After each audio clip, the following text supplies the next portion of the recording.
Hello guys, स्वागत है आपको द ट्रेडर शो पे। माई सेल्फ आर के विक्रम वर्मा। और आज हम लोग इस वीडियो में सीखने वाले हैं। खास करके मैं आपको बता दूं कि एक सीरीज लेकर के आ रहा हूँ, और बहुत ही शानदार और ज़बरदस्त सीरीज, जो कि आप 20,000, 25,000, 50,000 और लाखों रुपये में ऐसे ऐसे कोर्स को खरीदते हैं। मैं वो कोर्स बिल्कुल आपको अभी और आज से एक प्लेलिस्ट में बनाने जा रहा हूँ, जहाँ पे आपको सारी चीज़ें फ्री में मिलने वाला है। साथ ही साथ अगर आप सब्सक्राइब ना की हो तो चैनल को सब्सक्राइब कर लेना, बेल आइकन को दबाना मत भूलना। और ये सीरीज का नाम है स्टॉक मार्केट का मास्टरी कोर्स, है ना, जहाँ पे आप डिटेल्स में सीखेंगे स्टॉक मार्केट है क्या, काम कैसे करता है, ये सारी चीज़ें जानने वाले हैं। तो आज के क्लास में हम लोग देखते हैं कि सबसे पहला क्वेश्चन जो आता है एक बिगिनर के लिए, क्या स्टॉक मार्केट है क्या। लोग के दिमाग में सबसे पहले तो क्वेश्चन यही आता है कि व्हाट इज स्टॉक मार्केट। और हम लोग कहीं भी डिस्कस भी करते हैं तो सीधा सा यही सब बात आता है कि स्टॉक मार्केट है क्या। तो अगर बात करी जाए स्टॉक मार्केट का, तो मैं छोटा सा डेफिनेशन के बाद एक छोटे से डेफिनेशन से मैं स्टार्ट करना चाहूँगा। तो डेफिनेशन ये है, जैसे कि आप चाहे जिस शहर सिटी में रह रहे हो, वहाँ कहीं ना कहीं एक मंडी होगा, सब्जी मंडी। तो उस सब्जी मंडी में सब्जियों का ही बाय और सेल चल रहा होता है, वहां पे सब्जी ही खरीदा जा रहा होता है, राइट। तो जिस तरीके से सब्जी मंडी में सब्जी खरीदा खरीदा जाता है, और वहीं पे व्यापारी खरीदता भी है, और हम जैसे लोग मतलब खरीदते भी हैं, और व्यापारी खरीदता बेचता, दोनों चीजें वहां हो रही होती है। तो ये स्टॉक मार्केट एक ऐसा प्लेटफॉर्म है जहां पे इंडिया की टॉप मोस्ट कंपनियां, जो कि अपने रूल रेगुलेशन एंड भारत सरकार के बहुत सारे ऐसे नियम कानून और विधि व्यवस्थाओं के साथ चल रहा हो, वैसी कंपनियां लिस्टेड है, जहां पे हमें सार्वजनिक तौर पे उस कंपनी के शेयर को खरीदने का मौका मिलता है। और जो हम लोग वहां से जो खरीद और बिक्री कर रहे होते हैं, बाय और सेल कर रहे होते हैं, उसी को स्टॉक मार्केट बोलते हैं। आप समझ गए होंगे आई थिंक। तो स्टॉक मार्केट एक ऐसा प्लेटफॉर्म है जहां पे सार्वजनिक तौर पे वैसी कंपनियां जो कि स्टॉक मार्केट में लिस्टेड है, और उसके शेयर के खरीद और बिक्री का ये जो प्रोसेस हो रहा होता है। अब इस सिचुएशंस में हम जो खरीद रहे हैं उससे फायदा भी हो सकता है, नुकसान भी हो सकता है। तो जो हम लोग खरीद और बेच कर रहे हैं, जो बाय और सेल कर रहे हैं, इसी को स्टॉक मार्केट बोलते हैं। अब दूसरा क्वेश्चन आता है कि यह स्टॉक मार्केट तो समझ में आ गया, इस स्टॉक मार्केट को चलाता कौन है। तो चलो मैं आगे देखता हूं कि स्टॉक मार्केट को चलाता कौन है। तो सबसे पहले आज हम लोग देखने वाले basic intro of stock market regulatory. तो बेसिक मतलब सबसे पहले हम जानेंगे कि स्टॉक मार्केट को रेगुलेट कौन करता है। तो अगर उस रेगुलेशंस की अगर बात करी जाए, तो स्टॉक मार्केट को कुछ ऐसे बॉडीज हैं जो रेगुलेट करता है। अब अगर आप देखा जाए तो स्टॉक मार्केट को रेगुलेट करने के लिए कुछ ऐसा गवर्नमेंट बॉडी है, जो अभी हम लोग इस पीपीटी के हेल्प से सारी चीजें देखने वाले हैं। तो चलो मैं पीपीटी को प्ले करता हूं, और वन बाय वन सीखने और जानने की कोशिश करता हूं कि वो कौन से गवर्नमेंट बॉडी है जहां पे हम लोग। तो सबसे पहला जो है NSC, BSc, CDSL, NSDL, RBI और सेबी। ये छह गवर्नमेंट बॉडी है जो स्टॉक मार्केट को रेगुलेट करता है। जैसे कि यहां आप देख रहे होंगे एनएससी। एनएससी का full form national stock of exchange, BSC Bombay stock of exchange, CDSL central depository service limited, NSDL national security depository limited, SEBI security exchange board of India, और RBI reserve bank of India. चलिए अब one by one जानते हैं कि ये सब है क्या। तो सबसे पहले हम लोग जानते हैं कि एनएससी है क्या। तो अगर बात करी जाए एनएससी का, तो NSC national stock of exchange, जो कि इसका फुल फॉर्म है।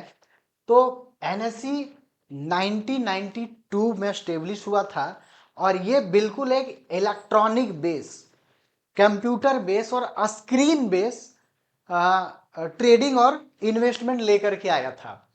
अगर 1992 से पहले की अगर बात करी जाए, तो सबसे पुराना और पहला जो स्टॉक एक्सचेंज है वो Bombay stock of exchange, BSE के नाम से जो जानते हैं हम लोग।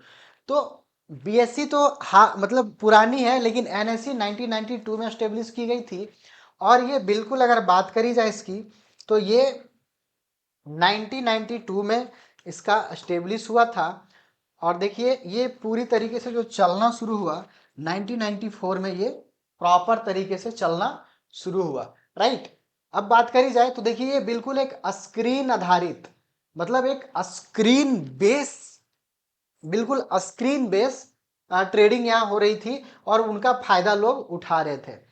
और ये पहला ऐसा एक्सचेंज है जो डिजिटलाइजेशन एंड इंटरनेट बेस पे सारी चीजें थी। इसके पहले सारी चीजें पेपर पे होता था, जैसे कि अगर कोई स्टॉक कंपनी का शेयर खरीदना हो तो उसका बॉन्ड एक तैयार किया जाता था जो कि रिटर्न फॉर्मेट में होता था और इन्वेस्टर को ये प्रोवाइड किया जाता था। लेकिन 1994 के बाद, वैसे तो 1992 में ये एस्टेब्लिश हुआ और 1994 में ये पूरी तरीके से स्वचालित होना शुरू हो गया था और लोग बिल्कुल एक स्क्रीन बेस और डिजिटल और ग्राफिकली बेस पे सारी चीजें ट्रेडिंग करना शुरू कर दिया था।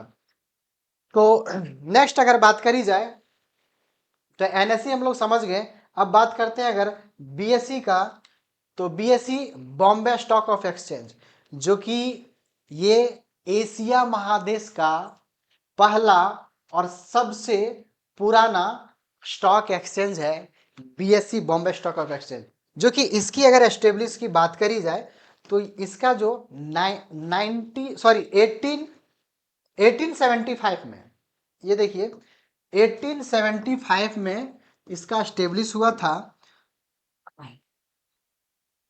और ये बिल्कुल ओल्डेस्ट स्टॉक एक्सचेंज है, ये सबसे पुराना स्टॉक एक्सचेंज है। BSE facilities primary market activities like IPOs for capital, और ये बिल्कुल जितने स्टॉक मार्केट में आज लिस्टेड कंपनियां देख रहे हैं वो कहीं ना कहीं सबसे पहले यहाँ ही लिस्ट हुई थी आईपीओ से। आईपीओ का फुल फॉर्म होता है इनिशियल पब्लिक ऑफरिंग, जो कि हम लोग इसको और डिटेल्स में आगे जानेंगे आगे के क्लास में।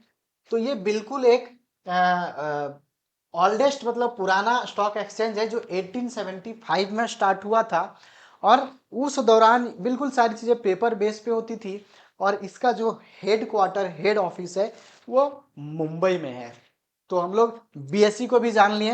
एनएसई और बीएसई ये दो ऐसा प्लेटफॉर्म है जहां इंडिया की सारी कंपनियां जो स्टॉक मार्केट में लिस्टेड है वो यही दो प्लेटफॉर्म पे लिस्टेड है, यही दोनों एक्सचेंज पे लिस्टेड है, एनएसई में और बीएसई में। ये एनएसई और बीएसई समझ लीजिए कि ये दो सब्जी मंडी है, राइट। ये दो सब्जी मंडी है जहां से हम लोग शेयर खरीद रहे हैं, मतलब शेयर को खरीद मतलब बाय भी कर रहे हैं, राइट, और सेल भी कर रहे हैं। यहीं से हम लोग खरीद और बिक्री दोनों चीज कर रहे हैं एनएससी और बीएसई में ही। तो ये एनएससी और बीएसई एक प्लेटफॉर्म है जहां पे हम वैसे कंपनियां जो अपने आप को लिस्ट करके रखी है यहाँ, जैसे रिलायंस हो गया, टाटा हो गया, इन्फोसिस हो गया, विप्रो हो गया, आईटीसी हो गया, इस तरीके से 5-6 हजार कंपनियां हैं जो ये दोनों एक्सचेंज पे लिस्टेड है, जहां पे हम लोग ट्रेडिंग करते हैं, इन्वेस्टिंग करते हैं एंड शेयर को खरीद बिक्री, ये सारी चीजें इसी दोनों प्लेटफॉर्म पे करते हैं। अब बात आती है कि ये सारी चीजों को करने के लिए हमें जो माध्यम प्रोवाइड करना, जो माध्यम है ये कौन देता है, ये सारी चीजें हम लोग कर कैसे सकते हैं और ये सब एग्जीक्यूशन कैसे सारी चीजें फास्ट होती है। तो नेक्स्ट हम लोग देखते हैं, हाँ नेक्स्ट है CDSL. CDSL central deposit service limited, central depository service limited, ये सीडीएसएल है। और इस सीडीएसएल की अगर बात करी जाए तो ये क्या क्या करता है आप यहां समझने की कोशिश करिए, राइट। 1 सेकेंड।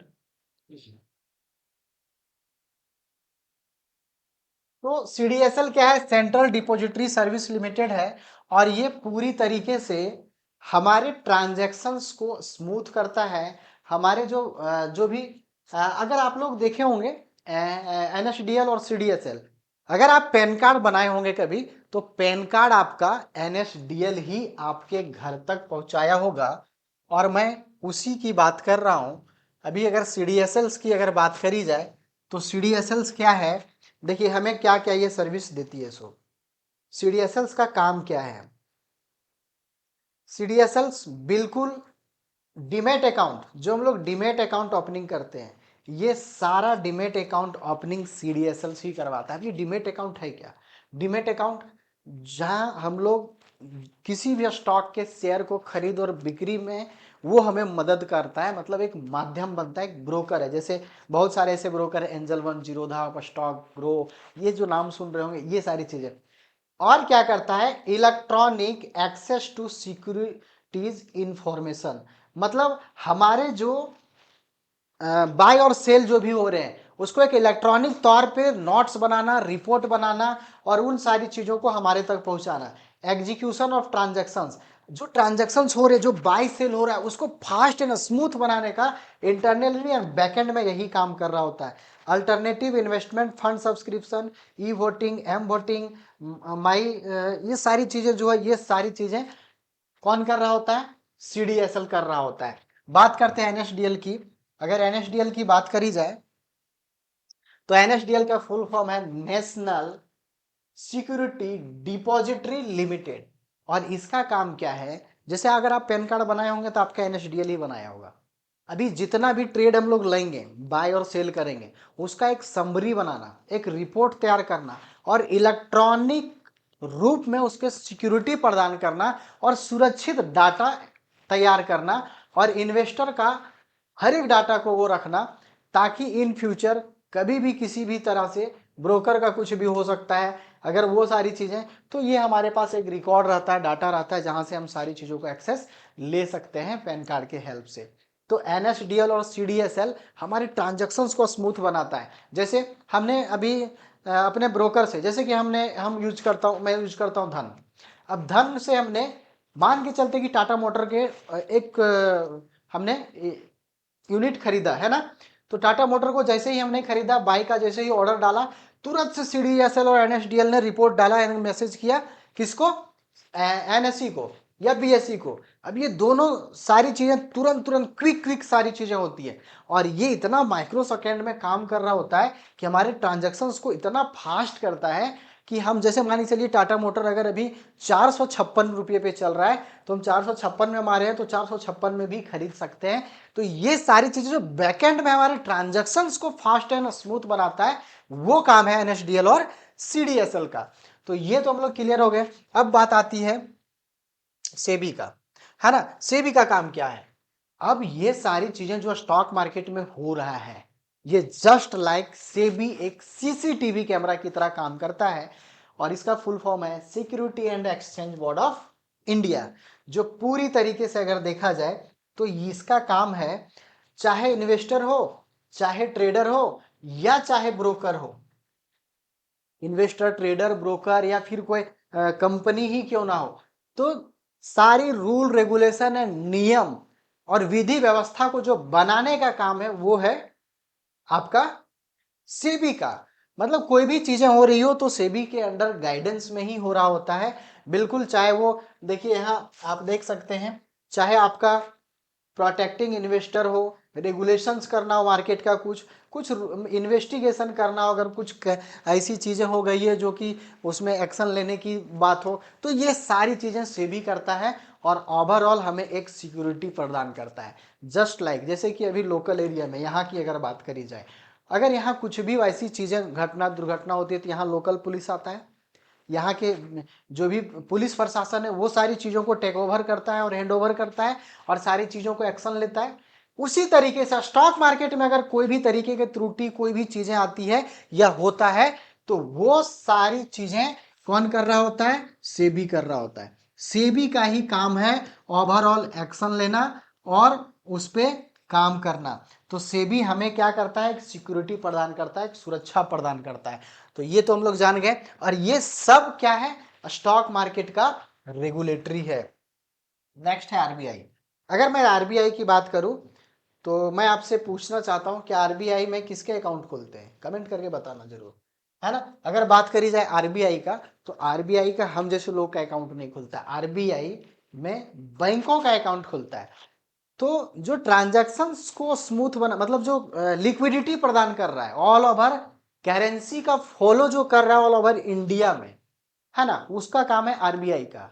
दूसरा, चाहे बैंक को इंटरेस्ट रेट घटाना हो, बढ़ाना हो, या बैंक की रेगुलेटरी हो, चाहे न्यू बैंक का कोई लाइसेंस लेना चाह रहा हो, मतलब ओवरऑल ये सब काम आरबीआई का है। बड़े बड़े गवर्नमेंट के पॉलिसी एंड प्रोजेक्ट में भी इन्वॉल्व होता है आरबीआई। उसी तरीके से स्टॉक मार्केट में भी इसका बहुत ही बड़ा पार्टिसिपेंट है। तो ये आरबीआई का काम हो गया। अब बात करी जाए आ, तो ये हम लोग ओवरऑल अभी क्या देखें, स्टॉक मार्केट की 6 बॉडी। पहला NSE, BSE, CDSL, NSDL, SEBI और आरबीआई। ये 6 बॉडी है जो ओवरऑल मार्केट के बैकएंड में, मार्केट के फ्रंट में यही सारी चीजें काम कर रहा होता है। नेक्स्ट क्लास में हम लोग देखने वाले हैं कि मार्केट कितने टाइप के होते हैं और मार्केट किस तरीके से काम करता है। तो नेक्स्ट क्लास देखने के लिए आप चैनल को सब्सक्राइब करना मत भूलना। मिलते हैं नेक्स्ट वीडियो में, तब तक के लिए थैंक यू सो मच। जय हिंद, जय भारत, जय झारखंड। Thank you.